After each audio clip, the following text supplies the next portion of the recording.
मोठी बातमी। 3 राज्याच्या सीमेसाठी असलेल्या एमएमसी झोनच्या माओवाद्यांनी भूपती आणि इतर आत्मसमर्पण केलेल्या माओवाद्यांचं समर्थन केलंय। आम्हाला ही शस्त्र सोडायची आहेत, मात्र आम्हाला 15 फेब्रुवारीपर्यंत वेळ द्या अशी विनंती त्यांनी महाराष्ट्राचे मुख्यमंत्री फडणवीस यांच्यासह 3 राज्याच्या मुख्यमंत्र्यांना केली आहे। भूपती आणि रुपेश यांनी शस्त्र त्यागाचा घेतलेला निर्णय योग्य असून 3 राज्याच्या सीमेसाठी असलेल्या एमएमसी झोनच्या महाराष्ट्र, मध्य प्रदेश, छत्तीसगड स्पेशल झोनल कमिटीच्या प्रवक्त्यानं या संदर्भात रात्री उशिरा एक पत्रक जारी केलंय। त्या पत्रकात शस्त्र सोडून आत्मसमर्पण करण्याच्या संदर्भात आमच्या सगळ्या सहकाऱ्यांशी चर्चा करणं आवश्यक आहे, मात्र त्यासाठी आम्हाला 15 फेब्रुवारीपर्यंत वेळ हवा आहे। तोपर्यंत जंगलात कुठल्याही पद्धतीचं अभियान आमच्या विरोधात राबवू नये। आम्ही चुकीचं कुठलंही कृत्य सुरक्षा दलाच्या विरोधात करणार नाही असा दावाही पत्रकातून करण्यात आलाय।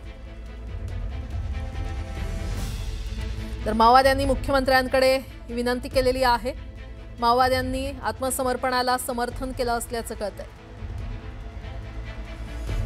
आणि या संदर्भात अधिक माहिती देत आहेत आमचे प्रतिनिधी महेश तिवारी आपल्यासोबत जोडले गेलेले आहेत। महेश, माओवाद्यांच्या संदर्भात सुरक्षा दलांचे जे आक्रमक अभियान सुरू आहे त्या आक्रमक अभियानाचा आता शेवट येण्याच्या मार्गावर आहे असं दिसू शकते, कारण माओवादी हादरलेले आहेत।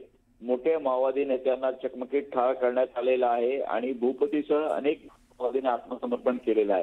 त्या पार्श्वभूमीवर एमएमसी झोनच्या माओवाद्यांनी आता शस्त्र सोडण्याची भूमिका जाहीर केली आहे।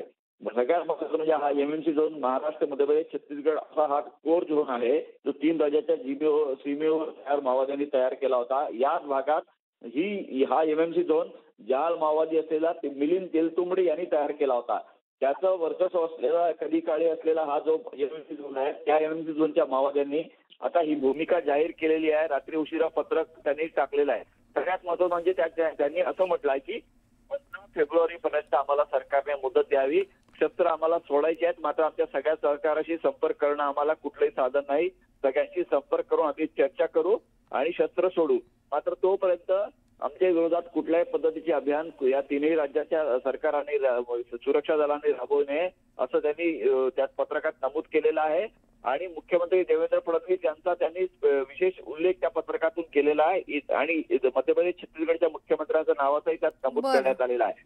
मात्र सुरक्षा दल यात किती भूमिका घेईल आपल्याला पाहावं लागेल, कारण माओवादी दावा करत असले तरी प्रत्यक्षात 15 फेब्रुवारीपर्यंत खूप वेळ आहे। त्यांचं असं म्हणणं आहे की मार्च 26च्या अगोदर आम्ही शस्त्रे सोडू।